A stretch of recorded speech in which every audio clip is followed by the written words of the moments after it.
चलिए दोस्तों, अब शुरू करते हैं यहाँ संगीत वाद्य यंत्र को लेकर। ठीक है, जैसे कि आप लोग कमेंट कह रहे हैं कंटिन्यू रखने के लिए, तो ठीक उसी तरह से इसको कंटिन्यू रख रहे हैं। और इस एक से लेके आपका 457 तक जो है कंप्लीट हो चुका है, प्लेलिस्ट बना हुआ है। जो नहीं देखे जाकर आपको देख सकते हो। तो आगे स्टैटिक्स पूरा कंप्लीट होगा, उसके बाद आपका जो है हिस्ट्री, जियोग्राफी, साइंस जो रहेगा वो आगे बढ़ते रहेगा। मतलब कि आपको ही कंप्लीट कर देनी है। आपका एग्ज़ाम एसएससी पहले एग्ज़ाम जो लेता है फेज 11 12 से लेकर के आता है उसका लेता है। ठीक है, तो 30 न्यूज़ पर आने वाली है। तो 30 के पहले ये बुक आपका कंप्लीट हो जाने वाला हो जाएगा, और उसके बाद फिर इंग्लिश को भी इसको कंप्लीट करवा देंगे। तो चलिए स्टार्ट करते हैं, और बकवास नहीं, बस मेरे चैनल से जुड़े हैं और शेयर और सब्सक्राइब करते रहें। तो 458 पे आते हैं कि उस्ताद विलायत अली खां जो है, क्या बजाते हैं, वो किसके उस्ताद हैं, यहाँ ये पूछा जा रहा है। वो सितार वादक हैं, ये आपको ये जान लेना है। ठीक है, कौन उस्ताद विलायत अली खां। तो चलिए एक्सप्लेन करते हैं और जानते हैं क्या दिया हुआ है। तो सितार वादक में कौन कौन आते हैं, तो पंडित रविशंकर जी आते हैं, शहीद परवेज खान आते हैं, बुधादित्य मुखर्जी आते हैं, अनुष्का शंकर आते हैं। कौन है, सितार वादक से हैं।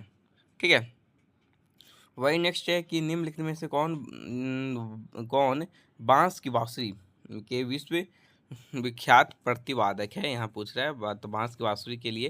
तो मतलब बांसुरी वादक कौन है, तो हरिप्रसाद चौरसिया। सिर्फ ऐसे घुमा दिया गया है। ठीक है, तो हरिप्रसाद चौरसिया उन्होंने नीदरलैंड में रॉटरडैम म्यूजिक कंजर्वेटरी में विश्व संगीत विभाग के कलात्मक निदेशक के रूप में कार्य किया है। उनके पुरस्कार हैं, संगीत नाटक अकादमी पुरस्कार मिला था 1984 में, पद्म विभूषण मिला था 1992 में, पद्म विभूषण मिला 2000 में। और बांसुरी वादक कौन कौन है, तो बन्ना लाल घोष हैं, टी आर महालिंगम है और एन रमानी, ये सब बांसुरी वादक हैं। ठीक है, चलिए अब यहाँ बात करते हैं। अब नेक्स्ट 460 और जो एस एस सीजिल में पूछा गया था और 2024 का ही है, अब देख सकते हैं। तो बुद्ध देव तो दास गुप्ता निम्नलिखित में से किस संगीत वाद्य यंत्र को बजाने के लिए प्रसिद्ध है, यहाँ ये पूछा जा रहा है कि नाम क्या है, बुद्ध देव। तो यहाँ जिसका आंसर हो जाएगा बुद्ध देव, तो ये सरोद वादक है। ठीक है, तो चलिए आगे एक्सप्लेन देखते हैं कि एक्सप्लेन में क्या है, कौन कौन दिया हुआ है। ये एक्सप्लेन बहुत जरूरी रहता है, 2024 है तो और नया वाला है, तो एक्सप्लेन नहीं देखें तो मज़ा आएगा, सुनने में याद हो जाएगा, आपका रिपीट हो जाएगा। तो यहाँ बोल रहा है कि सरोद एक तार वाला वाद्य यंत्र होता है जिसका उपयोग भारतीय उपमहाद्वीप में हिंदुस्तानी संगीत में किया जाता है। और वही बुद्ध देव दास गुप्ता एक भारतीय शास्त्रीय संगीतकार थे। उनके पुरस्कार जो है, मतलब उनको जो पुरस्कार मिला वो मिला पद्म भूषण 2012 में, संगीत नाटक अकादमी पुरस्कार 1993 में मिला। सरोद की उल्लेखनीय प्रतिपादक कौन है, मतलब सरोद के और कौन कौन है प्रतिपादक, तो उस्ताद अमजद अली खां है, बहादुर खां है और अलाउद्दीन खान, ये सब आपके सरोद वादक है। चलिए नेक्स्ट क्या बात करते हैं कि उस्ताद जिया मोइनुद्दीन डागर गहन गुण किसके वादक हैं, जो रागों के विरल और मंथर अनुभूति के पक्षधर थे। तो यह आंसर हो जाएगा रुद्रवीणा है। मतलब कि पूछ दे कि मोहिउद्दीन डागर, तो मोहिउद्दीन डागर ये रुद्रवीणा के वादक थे। ठीक है, तो जिया मोइनुद्दीन डागर को 1981 में संगीत नाटक अकादमी पुरस्कार मिला था। और अन्य प्रतिपादक कौन कौन है, तो रुद्रवीणा के तो उस्ताद अली जक्की हैदर, असद अली खान, मोहम्मद खान फरीदी। वही सितार वादक आते हैं तो उस्ताद विलायत खां, पंडित रविशंकर और निखिल बनर्जी, सब सितार वादक हैं। चलिए 462 है कि पद्म भूषण पुरस्कार से सम्मानित उस्ताद साबरी खान निम्नलिखित में से कौन सा संगीत वाद्य यंत्र बजाते हैं। तो यहाँ बात किनकी की गई है, उस्ताद साबरी खां, तो ये बजाते हैं साबरी तो सारंगी। ठीक है, तो उस्ताद साबरी खां को क्या है 2006 में पद्म भूषण से सम्मानित किया गया था। नेक्स्ट है कि अन्नपूर्णा देवी निम्नलिखित में से किस संगीत वाद्य यंत्र बजाती है या वाद्य यंत्र से संबंधित है, तो सुरबहार से ये संबंधित है। सुरबहार जिसे बांस सितार भी कहा जाता है, हिंदुस्तानी शास्त्रीय संगीत में उपयोग किए जाने वाला एक तार वाद्य यंत्र है। ठीक है, जिसका सुर सितार से कम होता है। अन्नपूर्णा देवी ने पहली बार अपने पिता उस्ताद बाबा अलाउद्दीन खान से शास्त्रीय संगीत का प्रशिक्षण लिया और उनकी मदद से महर सोनिया घराने की स्थापना की। महर घराने की एक प्रसिद्ध संगीतकार अन्नपूर्णा देवी को 1977 में पद्म भूषण और 91 में संगीत नाटक अकादमी पुरस्कार जो है मिला है। ठीक है, सुरबहार के अन्य प्रतिपादक कौन है, यहाँ ये जानते हैं।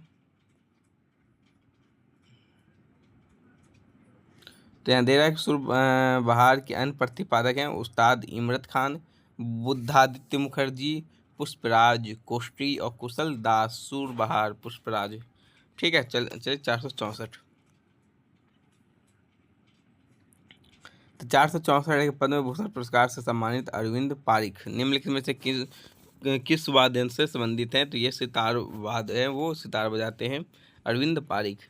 सितार एक वाद्य यंत्र है जो उत्तर भारतीय शास्त्रीय संगीत में व्यापक रूप से ये प्रयोग किया जाता है। और अन्य प्रसिद्ध सितार वादक के नाम जान लेते हैं। तो रविशंकर हैं, विलायत खान है, अन्नपूर्णा देवी हैं, इमरत खान है, अनुष्का शंकर है, ऋषभ सिंह है, अनुपमा भगवत है और नीलाद्री कुमार शामिल है। ठीक है, चलिए नेक्स्ट क्या बात करते हैं। जैसे कि 464 आपका हो चुका है, तो 400 अब 67 पे आते हैं, सॉरी 65 पर आते हैं।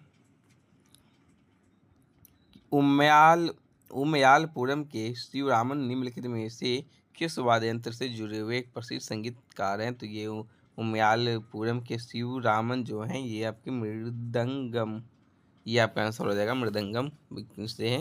और तो बात करते हैं मृदंगम भारतीय उपमहाद्वीप का एक ताल वाद्य यंत्र है और यह वो कर्नाटक संगीत मंडलियों में प्राथमिक लयबद्ध संगीत के रूप में कार्य करता है। और उल्लेखनीय मृदंग वादकों में पालघट मणि अय्यर हैं, कराईकुडी आर मणि है और एला वेंकटेश्वर राव हैं। ठीक है, चलिए 466 कि निम्नलिखित में से कौन सा तार वाला एक वाद्य यंत्र नहीं है? तार वाला नहीं तो बांसुरी नहीं है, अब बांसुरी बजाती होंगी तो नहीं है वो, तो इसमें कुछ है नहीं ज़्यादा। नेक्स्ट यहाँ बात करते हैं कि भरत मुनि ने अपने नाट्य शास्त्र में संगीत वाद्य यंत्रों को 4 अलग अलग भागों में वर्गीकृत किया है। तो भरत मुनि ने इन वाद्य यंत्रों का वर्गीकरण किस आधार पर किया है? ये बोला यहाँ बजाया जा रहा है, तो बताएं इसका आंसर। तो आंसर हो जाएगा आपका वाद्य यंत्रों की विभिन्न ध्वनियों पर। ठीक है, तो भरत मुनि नाट्यशास्त्र 2000 ईसा पूर्व और 200 ईस्वी के बीच लिखे गए हैं। वे संगीत वाद्य यंत्र के 4 समूहों में वर्गीकृत किया गया है। ठीक है, तो कौन कौन है? तो अवनद्य वाद्य है, यहाँ जान लें। तो अवनद्य वाद्य ये मेम्ब्रेनोफोन या ताल वाद्य यंत्र है। घन वाद्य है एडियोफोन या ठोस वाद्य यंत्र है। सुशीर वाद्य की बात करें तो सुशीर ये होगा एरोफोन और वायु वाद्य यंत्र है। और तत्व वाद्य की बात करें तो कार्डोफोन या तार वाद्य यंत्र है। निम्नलिखित में से कौन सा एक तार वाला वाद्य यंत्र है जो आम तौर पर गुजरात के लोक संगीत में प्रयोग किया जाता है? तो वो है जंतर। ठीक है, तो अन्य लोक वाद्य यंत्रों में तूरी, भुंगल, पावा जैसे वायु वाद्य यंत्र और रावण हत्तो तथा एक तारो जैसे तार वाद्य यंत्र शामिल है। इसके अलावा मंजीरा और झांझ जैसे ताल वाद्य यंत्र गुजरात की लोक ध्वनियों में सर्वव्यापी है। चलिए नेक्स्ट क्या बात करते हैं। अब 469 पे आते हैं कि उस संगीत वाद्य यंत्र का चयन कीजिए जो आघात के माध्यम से नहीं बजाया जाता है या किसी वस्तु पर प्रहार करके नहीं बजाया जाता है। तो ये है आपका शहनाई। यह लकड़ी और धातु से निर्मित एक वायु वाद्य यंत्र है। अन्य वायु संगीत वाद्य यंत्र बांसुरी हो गए, ओबो हो गए, शहनाई हो गए, बासुन और सैक्सोफोन है। पखावज, ड्रम और तबला सभी ताल वाद्य यंत्र है जिन्हें ध्वनि उत्पन्न करने के लिए हाथों या डंडियों से वाद्य की सतह पर प्रहार करके बजाया जाता है। चलिए 470 पे आते हैं कि सतांत्री वीणा जिसका अर्थ है 100 तारों वाली वीणा, तो किस वाद्य यंत्र का प्राचीन संस्कृत नाम है? तो यह आंसर हो जाएगा संतूर।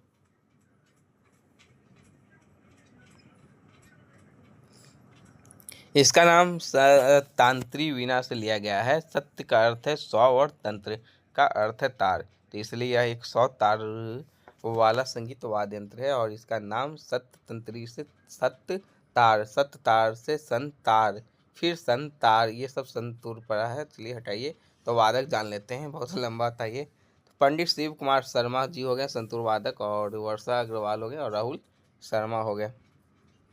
ठीक है, चलिए नेक्स्ट है 471 पे आते हैं।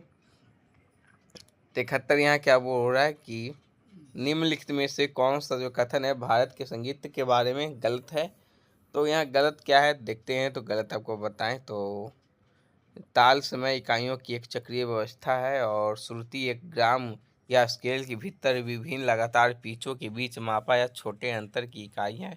माना जाता है कि राग की शुरुआत आदिवासी लोक धुन के रूप में सुनाई हुई थी। हाँ, थी तो सही है, लेकिन डी यहाँ आपका गलत हो जाएगा। ठीक है, तो बात करें डी गलत है तो कमाचा एक तार वाला वाद्य यंत्र है। यह स्टील, चर्मपत्र, कंठ धातु, शीशम और घोड़े के बाल से बना होता है। यह राजस्थान में पाया जाने वाला एक सामुदायिक वाद्य यंत्र है। पश्चिमी राजस्थान के मंगनियार समुदाय द्वारा अपने गीतों के साथ लोकप्रिय संगत के रूप में इसका मुख्य रूप से उपयोग किया जाता है। राजस्थान के कुछ संगीत वाद्य यंत्र हैं सारंगी, रावणहत्ता, एकतारा, मोरचांग, पुंगी, सतारा, अलगोजा, मुरला, नाद, शहनाई आदि। चलिए नेक्स्ट बात तब करते हैं 472 पर कि उस्ताद असद अली खां जो है ये क्या बजाते हैं, किसके वादक हैं, ये पूछा जाए तो रुद्र वीणा के बहुत शौकीन थे। ठीक है, मतलब रुद्र वीणा यहाँ बजाते हैं कौन, उस्ताद असद अली खां। तो उस्ताद असद अली खां एक भारतीय संगीतकार थे जो रुद्र वीणा बजाने के लिए प्रसिद्ध थे, जो एक एक तार वाला वाद्य यंत्र है। ठीक है, चलिए यहाँ बात अब करते हैं दिया भाई, और उन्होंने ध्रुपद शैली में प्रदर्शन किया। उनके पुरस्कार पद्म भूषण 2008 में मिला था। वही है नेक्स्ट की पद्मश्री पुरस्कार से सम्मानित भजन सपोरी जो है किसके वादक हैं, क्या बजाते हैं। भजन सपोरी जैसे कि आपको संतूर के एक्सप्लेन किए होंगे, तो भजन सपोरी जी का नाम आया होगा उसमें। चलिए, तो पंडित भजन सपोरी भारतीय शास्त्रीय संगीत के सूफियाना घराने से ताल्लुक़ रखते हैं, तो सूफियाना घराने से हैं और वे संतूर के संत और किंग ऑफ स्ट्रिंग के नाम से प्रसिद्ध है। तो ये वाह क्या नाम है, संतूर के संत और किंग ऑफ स्ट्रिंग के नाम से प्रसिद्ध है। हैं कौन, भजन सपोरी। पुरस्कार क्या क्या मिला, संगीत नाटक अकादमी पुरस्कार मिला 1993 में मिला था, पद्मश्री 2004 में मिला था। और संतूर वादक कौन कौन है, तो फिर से सुन लीजिए, यदि पीछे वाले पढ़ाए होंगे आपको भूल गए होंगे तो कोई बात नहीं, ये आती रहेगा, आपका एक्सप्लेन होते रहेगा। तो ये है आपके राहुल शर्मा हो जाएंगे भजन सपोरी के सर।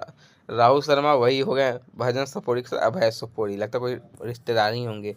तरुण भट्टाचार्य और सतीश व्यास ये सब आपके आ जाएंगे संतूर वादक से।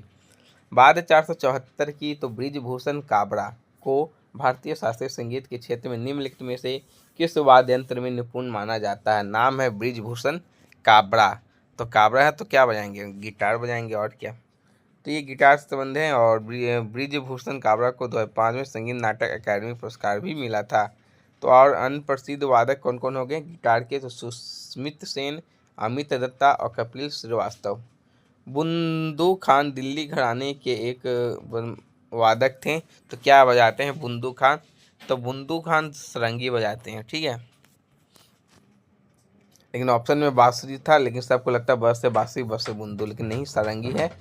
बुंदू खान को उनके दादा सोंगी खान की प्रशिक्षित किया था। दिल्ली घराने की कुछ सारंगी वादक शहनवाज खान, नबील खान, साबरी खान और अब्दुल लतीफ़ खान है। ठीक है, 476 पे आते हैं कि अनंत आर कृष्णन किस वाद्य यंत्र से संबंधित है, तो वो हो जाएंगे मृदंग से संबंधित है। कौन, अनंत आर कृष्णन। तो मृदंग में तालबंद यंत्र मृदंग के प्रसाद हैं, एस.पी. राजा राव हैं, उमालयपुरम शिवरामन है और पालघाट मणि अय्यर हैं। चलिए नेक्स्ट की बात करते हैं 477 की, कि प्रसिद्ध संगीतकार विष्णु गोविंद जोग मुख्य रूप से निम्नलिखित में से किस वाद्य यंत्र से संबंधित है, तो ये हो जाएंगे आपके वायलिन। ठीक है, तो वायलिन एम.एस. गोपाल कृष्णन यहाँ आपके हो जाएंगे आंसर, मतलब वायलिन के जो है वादक। और वही एन.आर. मुरलीधरन हो जाएंगे, एम चंद्रशेखरन हो जाएंगे, लाल गुड्डी जय रमन यहाँ हो जाएंगे। चलिए नेक्स्ट 478 है कि मोहन श्याम शर्मा से जो हैं क्या बजाते हैं, यहाँ ये पूछा जा रहा है वो किसके वादक हैं, तो पखावज के जो हैं वो पखावज बजाते हैं, संगीतकार हैं पखावज। तो जान लेते हैं मोहन श्याम शर्मा जी। यह दो मुख वाला जो पखावज, ये दो मुख वाला डोल है और बहुत पुराने मृदंग का रूप है जो अधिक लोकप्रिय तबले की तुलना में अधिक गहरा ध्वनि उत्पन्न करता है। और कुछ उल्लेखनीय पखावज वादक हैं कौन कौन, शंकर और घोड़ पड़कर हैं और डॉक्टर अनिल चौधरी हैं। चलिए यहाँ नेक्स्ट क्या बात अब करते हैं, आपको दिखाते हैं कौन कौन और आते हैं। तो नेक्स्ट 479 पे आते हैं।